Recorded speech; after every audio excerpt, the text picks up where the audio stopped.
If you're new to flying, this video is really for you. This video is going to cover the most common terms you will hear at the airport when it comes to checking your luggage with the airline so you don't feel lost or confused when you arrive at the airport for the first time. So I think a good place to start is just to explain what the different types of luggage are even allowed on the airplane. For the most part, you can bring suitcases, backpacks, trunks, totes, duffel bags, purses, instrument cases, sporting equipment, and really anything that's within the right size restrictions. What are the right size restrictions? Well, it depends on the airline. Each airline has different size and weight restrictions, and they're usually different for the different types of luggage you'll be carrying. The airlines categorize each luggage type into three categories: check luggage, carry-on luggage, and personal item luggage, or sometimes also called under-seat luggage. So let's go through what each of these categories mean. Let's start with check luggage. Check luggage is the largest and heaviest type of luggage that you can bring. At the airport, you will hand over your check luggage to the airline employee, and then it's stored under the plane in the cargo area. Usually it's a paid service, and you could expect to pay between $35 and $50 for your first checked bag. If you want to check more than one bag, then expect to pay even more to do so. Although the size and weight restrictions differ between airlines, usually checked luggage needs to be under 62 linear inches and have a weight under 50 or 70 pounds. Let's now talk about carry-on luggage. Carry-on luggage is luggage that you physically carry on the plane with you. Airlines usually allow each passenger to bring one free of charge, unless you're flying a budget airline like Spirit or Frontier, in which case you'll have to pay a fee to do so. Carry-ons need to be stored in the overhead compartments on the airplanes, and most commonly they need to be under 22 by 14 by 9 inches in size. So a question I get asked a lot about is, what if my carry-on is just slightly over the size requirements? In most cases, it will still fit as long as it's within a half inch or so.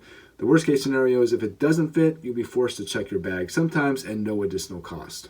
That leaves us with the third type of luggage, which is the personal item or under-seat luggage. This is going to be the smallest of your luggage, and each passenger is usually allowed to bring one free of charge. Personal items need to be stored under the airplane seats in front of each passenger, which means that they're the most accessible type of luggage you can bring.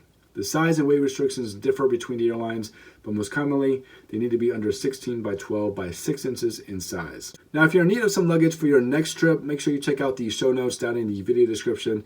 I'll link to some options that are within the size restrictions that I just mentioned.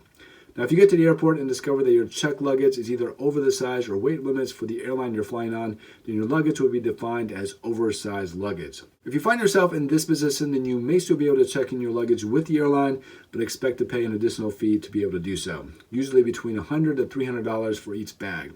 To avoid paying the extra fee, try moving items from your checked luggage into your carry-on or personal item luggage, as there's usually no weight requirement for those two luggage types. The next term you'll need to know when carrying items in your carry-on or personal item bag is the 311 rule. Due to potential security threats, the 311 rule limits the number of liquids each passenger is allowed to bring in the airplane in either of these types of luggage. The 311 rule states that in hand luggage, each passenger has to store all liquids and gels in bottles no larger than 3.4 ounces. All of them must be stored in one quart-sized transparent bag, and each passenger can only have one bag. This bag of liquids will need to be taken out of your luggage for separate screening when going through security. Another luggage term you'll need to know is baggage tags. When talking about baggage tags, usually people are referring to two things. The first one is personal baggage tags, which contain personal information about the passenger. Anyone can choose to attach them to their luggage in case it gets lost. The other one is luggage labels or luggage stickers, which airlines attach to all checked bags whenever they're checked in. These labels include information about who the bag belongs to and where it is heading. The next term is baggage handling. Baggage handling refers to moving checked luggage from the airport check-in desk to the airplane, and then when the plane lands, unloading luggage and getting it to the baggage claim area. This is done by the baggage handlers who are using various luggage conveyor belts to help move your luggage from one airplane to the next. Now, I just mentioned the baggage claim area. The baggage claim area is where you're going to pick up your checked luggage at your final destination. This is where your checked luggage is going to be dropped onto either a conveyor belt or a spinning carousel, where it'll just go round and round until you come and pick up your checked luggage. The next three terms are terms used when checking your luggage at the airport. The first term is checking baggage to the final destination. This term means that checked luggage will automatically be sent over to the final destination, and you won't be able to access it during the layover. This is really going to be the default option when you're checking your luggage at the airport, unless you booked each of your flights separately or you're traveling internationally in which case you'll have to go through the process of rechecking your luggage, which is the second term. Sometimes when you're traveling internationally, when you land in the layover country, you have to pick up your checked luggage from a carousel, go through customs, and recheck it again for the next part of your flight at the check-in counters. This whole process is called rechecking luggage.